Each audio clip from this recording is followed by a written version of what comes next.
السلام علیکم ورحمۃ اللہ وبرکاتہ۔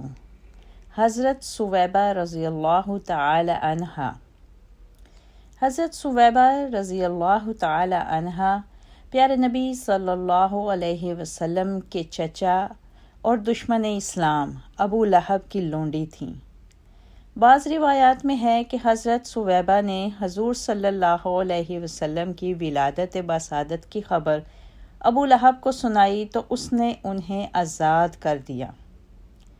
صحیح بخاری میں روایت ہے کہ ابو لہب کے مرنے کے بعد حضرت عباس رضی اللہ تعالی عنہ نے اسے خواب میں دیکھا اور پوچھا کہ جہنم میں تیرا کیا حال ہے؟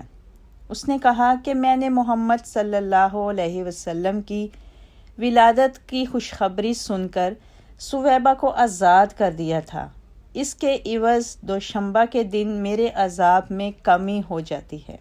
حضرت ثویبہ رضی اللہ تعالی عنہا کو یہ عظیم شرف حاصل ہوا کہ ولادت کے بعد چند دن تک حضور صلی اللہ علیہ وسلم نے ان کا دودھ پیا۔ صحیحین میں ہے کہ حضرت ابو سلمہ رضی اللہ تعالی عنہ بن عبد الاسد حضور صلی اللہ علیہ وسلم کے پھوپھیزاد بھائی اور ام المومنین حضرت ام سلمہ کے پہلے شوہر نے بھی ان کا دودھ پیا تھا۔ ابن سعد ابن کثیر کا بیان ہے کہ حضور صلی اللہ علیہ وسلم کے چچا حضرت حمزہ رضی اللہ تعالی عنہ اور حضرت عبداللہ رضی اللہ تعالی عنہ بن جہش نے بھی حضرت صوبیہ کا دودھ پیا تھا۔ اس لحاظ سے حضرت ثویبہ ان تمام جلیل القدر ہستیوں کی رضائی والدہ تھیں۔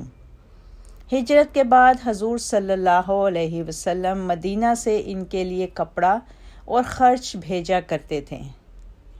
حضرت ثویبہ رضی اللہ تعالی عنہا نے 7 ہجری میں وفات پائی۔ ان کے ایک بیٹے مسروح تھے جو حضور صلی اللہ علیہ وسلم کے رضائی بھائی تھے، وہ والدہ کے سامنے ہی فوت ہو گئے تھے۔ اللہ تعالیٰ آپ سے راضی ہو، رضی اللہ تعالی عنہا۔ رب ارحمهما كما ربياني صغيرا